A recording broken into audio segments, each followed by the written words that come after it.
अध्याय number 2। Babylon का सबसे अमीर आदमी।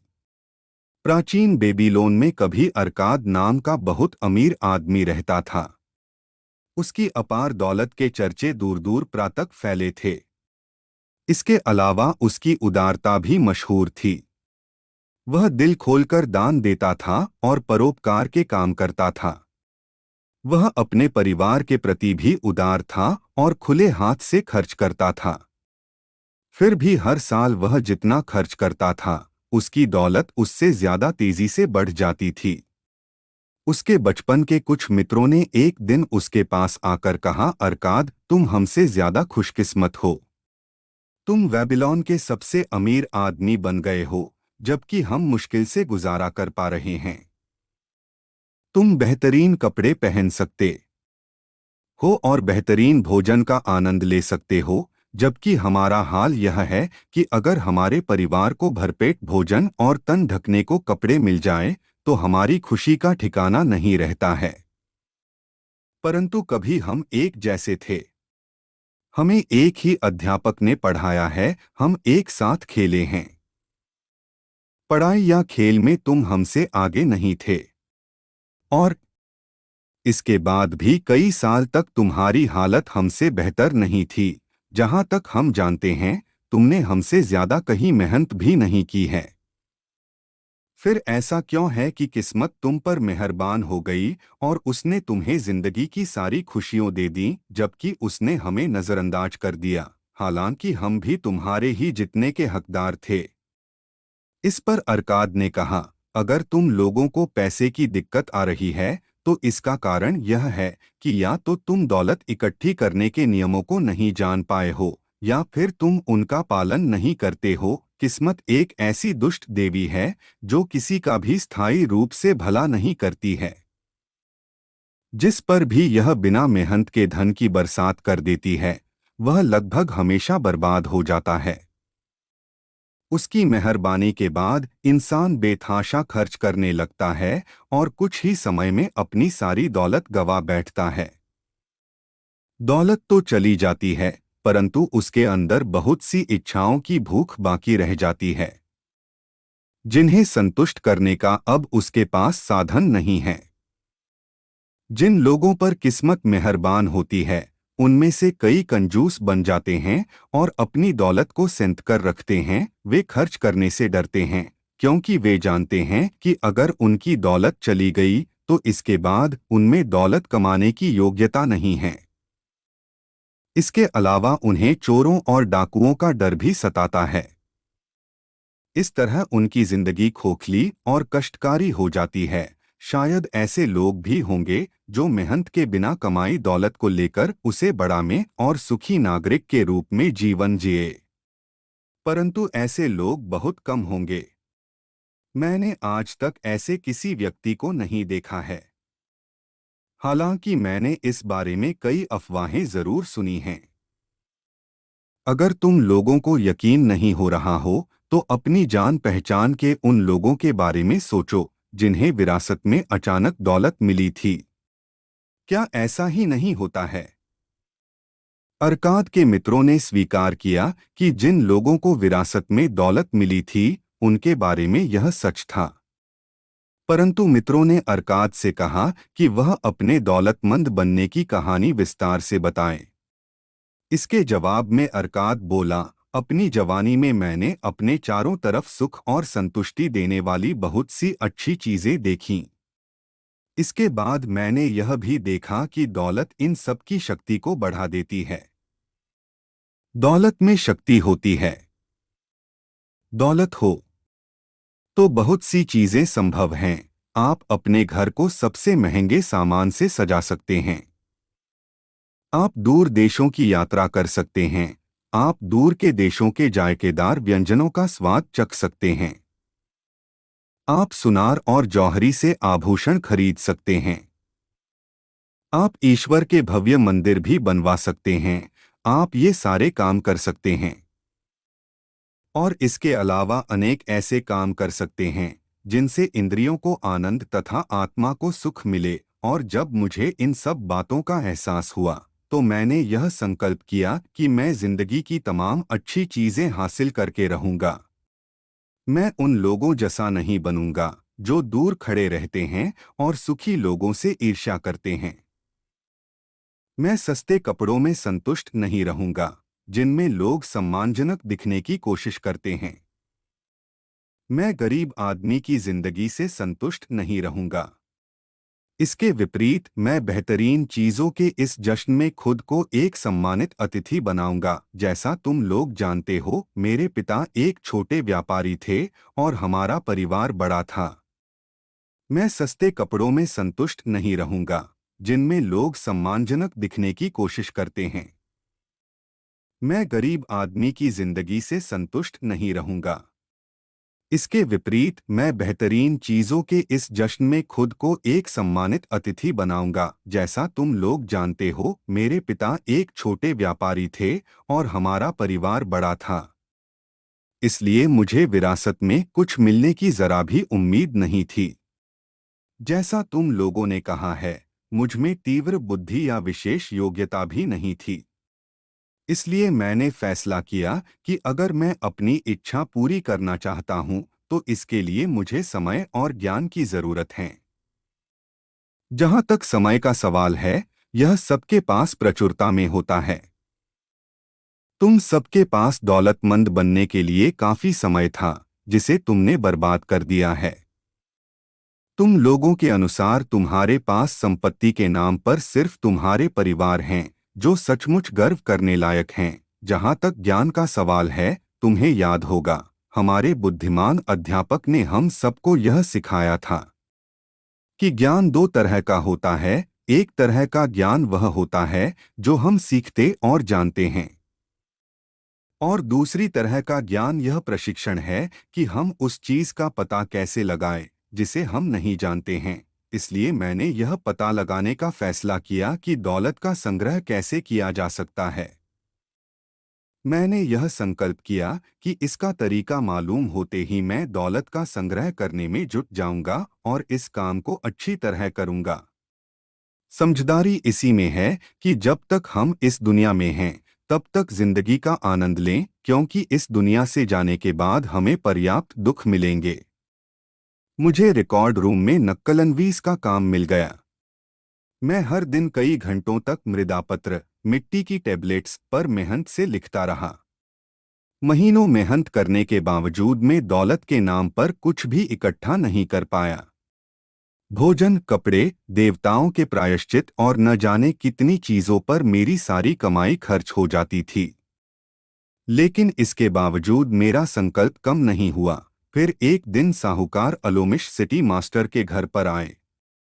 उन्होंने नवे नियम की नकल मांगी और मुझसे कहा, मुझे यह 2 दिन में चाहिए, और अगर यह काम उस समय तक पूरा हो गया तो मैं तुम्हें तांबे के 2 सिने दूंगा। मैंने कड़ी मेहनत की, परंतु वह नियम लंबा था, और जब अलोमश आए तो काम अधूरा पड़ा था। वे नाराज होकर बोले कि अगर मैं उनका गुलाम होता तो वे मेरी खाल उधेड़ लेते। बहरहाल मैं जानता था कि सिटी मास्टर उन्हें मुझ पर हाथ नहीं उठाने देंगे, इसलिए मुझे इस बात का डर नहीं था। मैंने उनसे कहा, अलोमित, आप बहुत अमीर हैं। मुझे बताएं कि मैं भी अमीर कैसे बन सकता है। अगर आप ऐसा करने का वायदा करें तो मैं सारी रात मृदापत्र पर लिखूंगा और सूरज उगने तक आपका काम पूरा हो जाएगा। वे मेरी तरफ देखकर मुस्कराए और बोले, तुम बहुत ही दुस्साहसी हो, परंतु मुझे यह सौदा मंजूर है। मैं पूरी रात लिखता रहा, हालांकि मेरी कमर में दर्द हो रहा था, तेल की बदबू से मेरा सिर घूम रहा था और मेरी आंखों के सामने अंधेरा था रहा था। लेकिन जब वे सुबह आए तो नियम की पूरी नकल तैयार हो चुकी थी। फिर मैंने उनसे कहा, अब आप अपना वायदा पूरा करें। वे दयालुता से बोले, तुमने सौदे का अपनी तरफ वाला हिस्सा पूरा कर लिया है, बेटे, और मैं अपना हिस्सा पूरा करने के लिए तैयार हूं। मैं तुम्हें वे सब बातें बताऊंगा जो तुम जानना चाहते हो, क्योंकि मैं बूढ़ा हो रहा हूं और बड़े लोगों को मुंह चलाना अच्छा लगता है।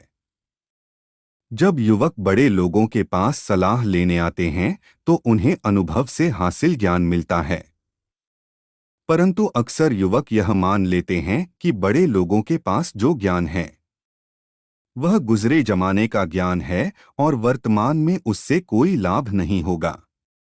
यही वजह है कि वे उस ज्ञान का लाभ नहीं उठाते हैं। मगर एक बात हमेशा याद रखना, आज जो सूरज चमक रहा है यह वही सूरज है जो तुम्हारे पिता के जमाने में चमकता था, और यह सूरज तब भी चमकता रहेगा जब तुम्हारे नाती पोते इस दुनिया से चले जाएंगे। उन्होंने आगे कहा, युवाओं के विचार उन धूमकेतुओं की तरह होते हैं जो अक्सर आसमान को चमकदार बना देते हैं, जबकि बुढ़ापे का ज्ञान सितारों की तरह होता है जिनकी चमक में कोई फर्क नहीं आता है। इसीलिए समुद्री यात्रा करने वाले लोग सितारों के आधार पर अपनी दिशा निर्धारित करते हैं, धूमकेतुओं के आधार पर नहीं करते। मेरे शब्दों को अच्छी तरह से गांठ बांध लो, क्योंकि अगर तुम मेरी बातों में छिपी सच्चाई को नहीं समझ पाओगे तो तुम्हें लगेगा कि तुम्हारी रात भर की मेहनत बेकार चली गई। फिर उन्होंने अपनी मोटी भौं के नीचे से मुझ पर तीखी निगाह डाली। इसके बाद वे धीमे परंतु सशक्त लहजे में बोले, मैं दौलत की राह पर तब पहुंचा जब मैंने यह फैसला किया कि मैं अपनी कमाई का एक हिस्सा खुद रखूंगा। अगर तुम भी ऐसा ही करो तो तुम भी दौलत की राह पर पहुंच जाओगे। फिर वे मेरी तरफ पैनी निगाह से देखते रहे पर बोले कुछ नहीं। मैंने पूछा, बस इतना ही? उन्होंने जवाब दिया, भेड़ चराने वाले किशोर को साहूकार में बदलने के लिए बस इतना ही काफी था। मैंने पूछा, परंतु मैं जितना कमाता हूँ वह सब मैं ही तो रखता हूँ, क्या यह सच नहीं है? उन्होंने कहा, बिल्कुल नहीं है। क्या तुम दर्जी को पैसे नहीं देते हो? क्या तुम मोची को पैसे नहीं देते हो? क्या तुम भोजन पर खर्च नहीं करते हो? क्या तुम बेबीलोन में बिना खर्च किए जिंदा रह सकते हो? तुम्हारी पिछले महीने की कमाई कहाँ है? पिछले साल की कमाई? मुखी, तुम बाकी सबको पैसे देते हो परंतु खुद को नहीं देते हो। बेवकूफ, तुम अपने लिए नहीं दूसरों के लिए मेहनत करते हो। इससे अच्छा तो यह है कि तुम गुलाम बन जाओ और मालिक तुम्हारी मेहनत के बदले में तुम्हें खाने तथा पहनने को दे। अगर तुम अपनी कमाई का 10वां हिस्सा अपने पास रखोगे तो तुम्हारे पास 10 साल में कितनी दौलत जमा हो जाएगी? मेरा गणित ठीक ठाक था, इसलिए मैंने तत्काल जवाब दिया, मेरी 1 साल की आमदनी के बराबर। वे बोले, तुम्हारी बात आधी सच है। देखो, तुम जो भी स्वर्ण मुद्रा बताते हो वह तुम्हारी गुलाम बनकर तुम्हारे लिए काम करती है। यह स्वर्ण मुद्रा जितने भी तांबे के सिक्के कमाती है वे सब इसकी संतानें हैं और वे भी तुम्हारे लिए धन कमा सकते हैं।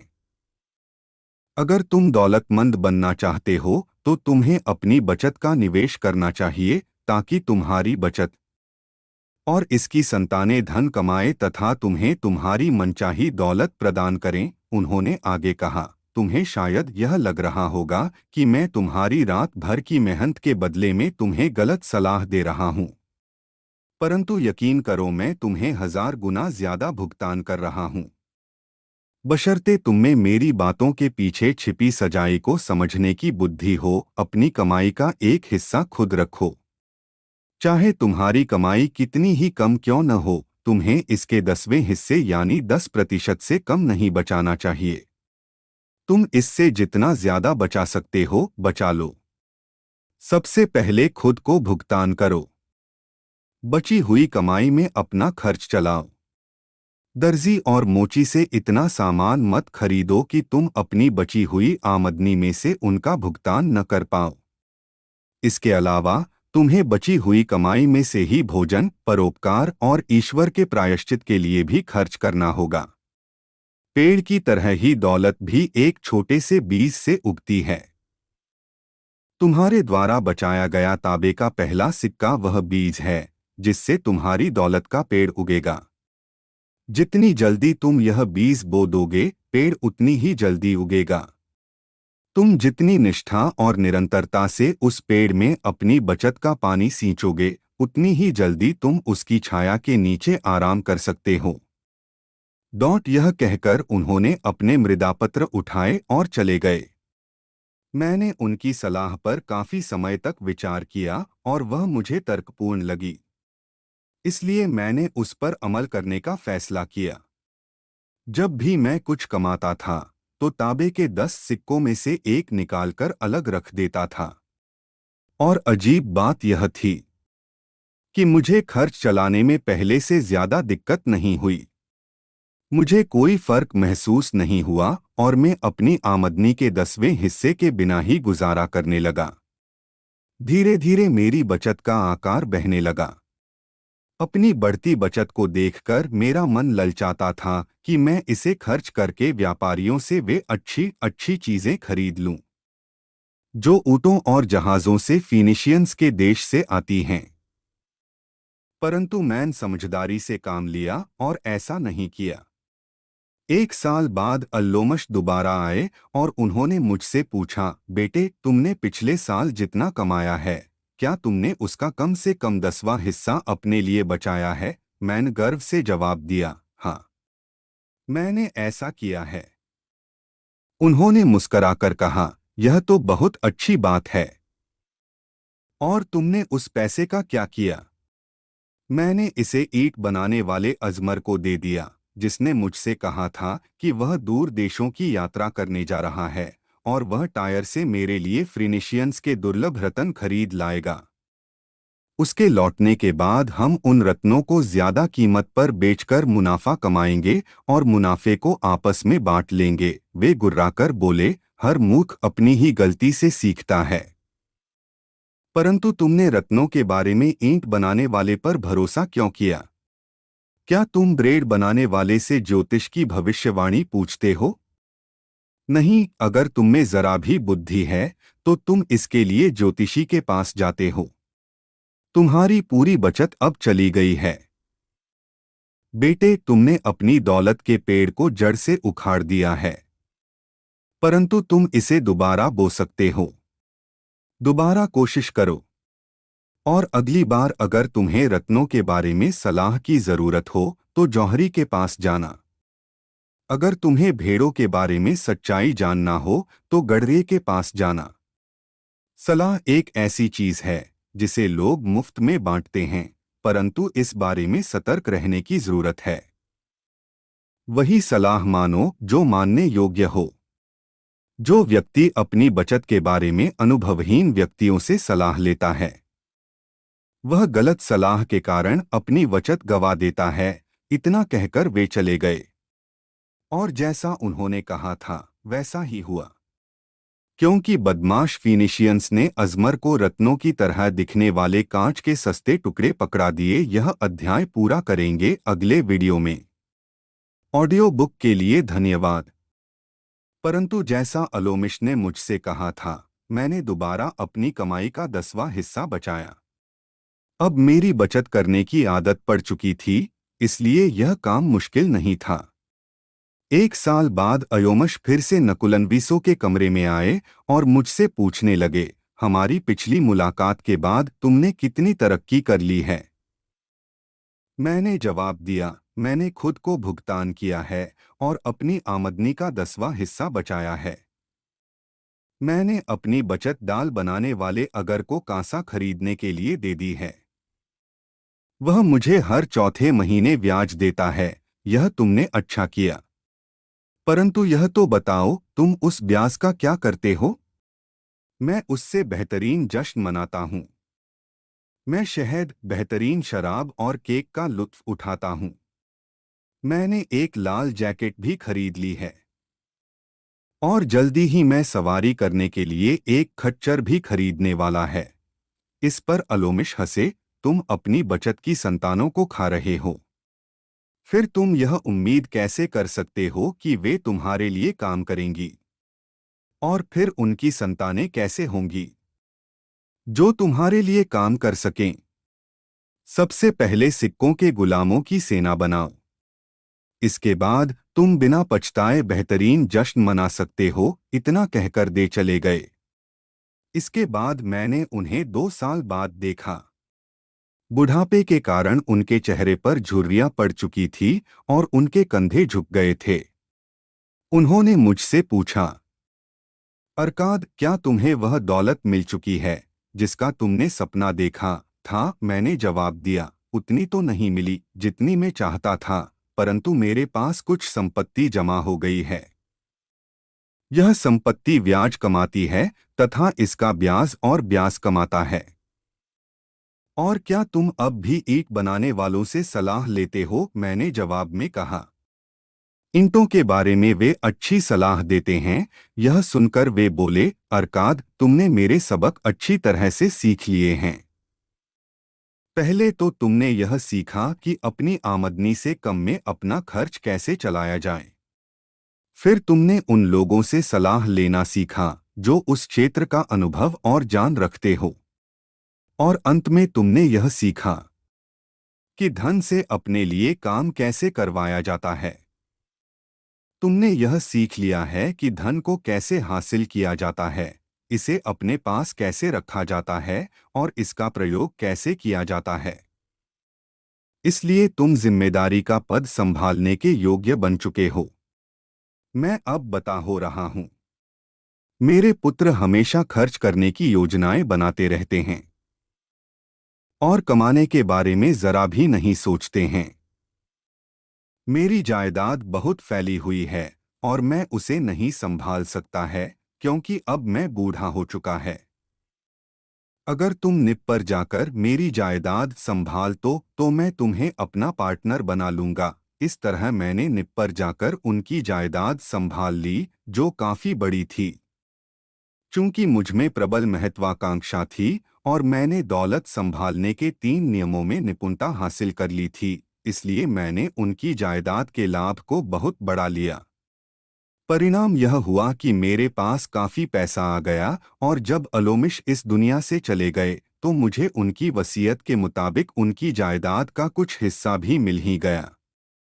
अरकाद ने जब अपनी कहानी खत्म की तो एक मित्र ने कहा, तुम सचमुच खुशकिस्मत थे कि अलोमिश ने तुम्हें अपना वारिस बनाया। मैं सिर्फ इस मामले में खुशकिस्मत था कि उनसे मिलने से पहले मेरे मन में दौलतमंद बनने की इच्छा थी। क्या मैंने 4 साल तक अपनी आमदनी का 10वां हिस्सा बचाकर यह साबित नहीं किया था कि मुझमें अपने लक्ष्य तक पहुंचने की लगन थी? क्या आप उस सफल मछुआरे को खुशकिस्मत कहेंगे जिसने बरसों तक मछलियां की आदतों का अध्ययन किया है ताकि वह हर बदलती हवा के साथ उन पर अपना जाल फेंक सके? अवसर एक घमंडी देवता है जो उन लोगों पर समय बर्बाद नहीं करता जो तैयार न हो। एक और मित्र बोला, आप में इतनी दृढ़ इच्छा शक्ति थी कि आप पहले साल की बचत डूबने के बाद भी यह काम करते रहे। इस मामले में आप असाधारण हैं। अरकाद ने कहा, इच्छा शक्ति बकवास। क्या तुम्हें लगता है कि इच्छा शक्ति मनुष्य को वह बोझ उठाने की शक्ति दे सकती है जो ऊंट नहीं उठा सकता?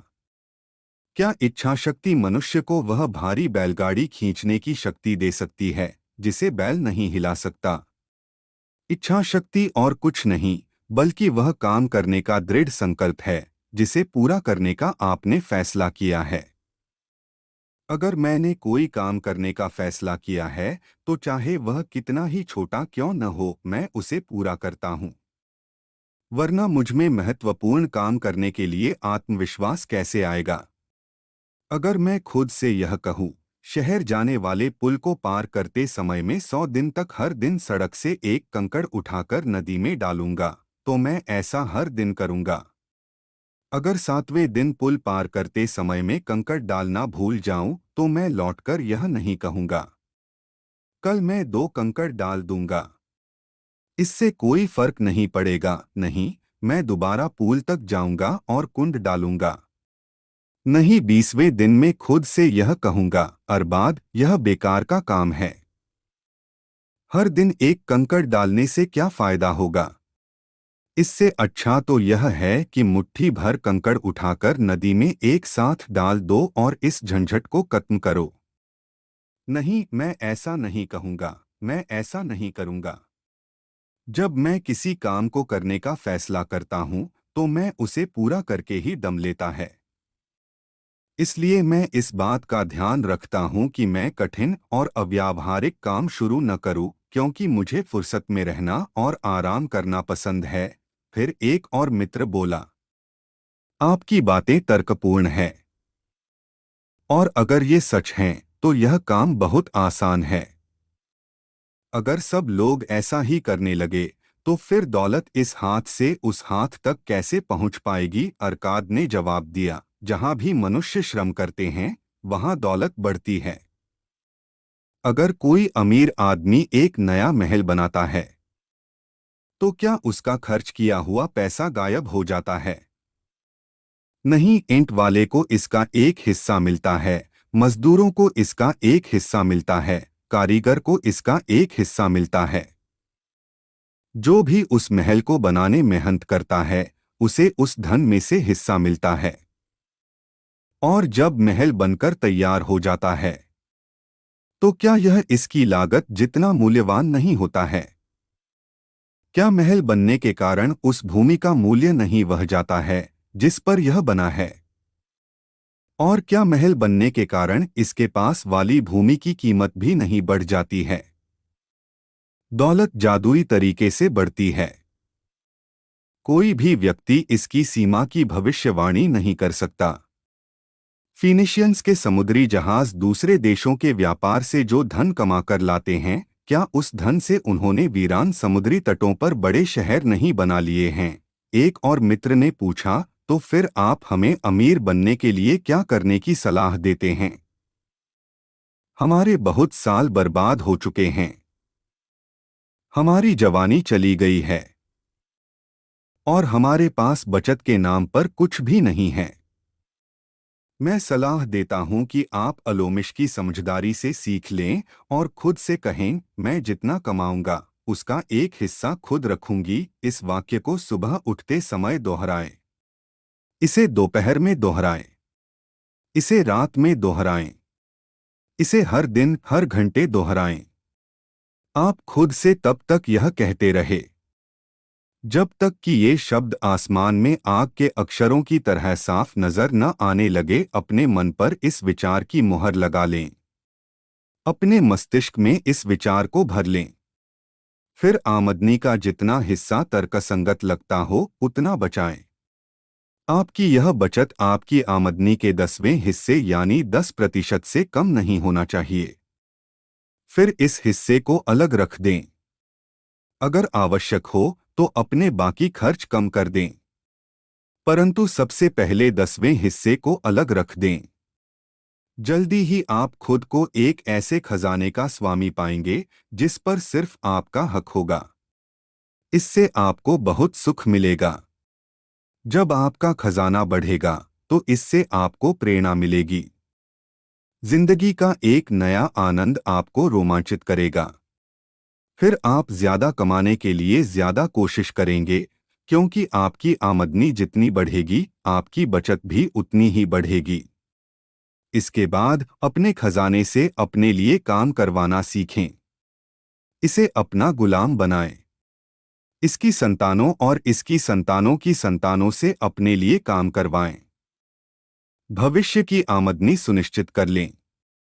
बड़े लोगों को देखें और यह याद रखें कि किसी दिन आपकी गिनती भी इन्हीं लोगों में होगी। इसलिए अपने खजाने का निवेश बहुत सावधानी से करें, ताकि आप इसे गंवा न दें। बदले में बहुत ज्यादा मुनाफा वह धोखेबाज जलपरी है, जो अपने मधुर गीत से असावधान व्यक्ति को मोहित करके चट्टानों की ओर आकर्षित करती है, जहां वह नुकसान और पश्चाताप की चट्टानों से टकराकर ध्वस्त हो जाता है। इस बात की व्यवस्था भी कर लें कि अगर देवता आपको अपने पास बुला लें, तो आपके परिवार पर आर्थिक संकट न आए। समय समय पर बीमे का थोड़ा भुगतान करने से ऐसी सुरक्षित व्यवस्था करना संभव है। इसलिए समझदार व्यक्ति ऐसे समझदारीपूर्ण उद्देश्य के लिए धन खर्च करने में देर नहीं करता है। बुद्धिमान लोगों से सलाह लें। धन संबंधी काम करने वाले लोगों से सलाह लें। ये आपको उस तरह की गलती से बचा लेंगे जो मैंने अपने धन को ईंट बनाने वाले अजमर के हवाले करते समय की थी। कम परंतु सुरक्षित लाभ जोखिम लेने से बेहतर है। जब तक आप इस दुनिया में हैं, इसका आनंद लें। अपनी क्षमता से ज्यादा मेहनत न करें। बहुत ज्यादा धन बचाने की कोशिश भी न करें। अगर आप अपनी आमदनी के 10वें हिस्से को आराम से बचा सकते हैं तो इतना बचाकर ही संतुष्ट रहें। इसके अलावा अपनी आमदनी के हिसाब से जिंदगी गुजारें। बहुत ज्यादा कंजूस न बने, न ही खर्च करने से डरें। जिंदगी बहुत अच्छी है और जिंदगी में ऐसी बहुत सी चीजें हैं जिनका आनंद लिया जाना चाहिए। अरकाद के मित्रों ने उसे धन्यवाद देकर उससे विदा ली। लौटते समय कुछ मित्र तो खामोश थे, क्योंकि उनमें कल्पना शक्ति नहीं थी और वे अरकाद की बातों का पूरा मतलब नहीं समझ पाए थे। कुछ आलोचना कर रहे थे, क्योंकि वे सोच रहे थे कि इतने अमीर आदमी को अपनी दौलत का कुछ हिस्सा अपने गरीब दोस्तों में बांट देना चाहिए। परंतु कुछ की आंखों में एक नई चमक थी। वे जानते थे कि अलोमिश हर बार नकुलनवीसों के कमरे में लौटा था, क्योंकि वह अरकाद को अंधकार से निकलकर प्रकाश की ओर जाते देख रहा था। जब अरकाद को ज्ञान का प्रकाश मिल गया तो एक अवसर, एक पद उसका इंतजार कर रहा था। कोई भी उस जगह को नहीं भर सकता था जब तक कि वह अपने ज्ञान को बढ़ा न से और अवसर के लिए तैयार न हो।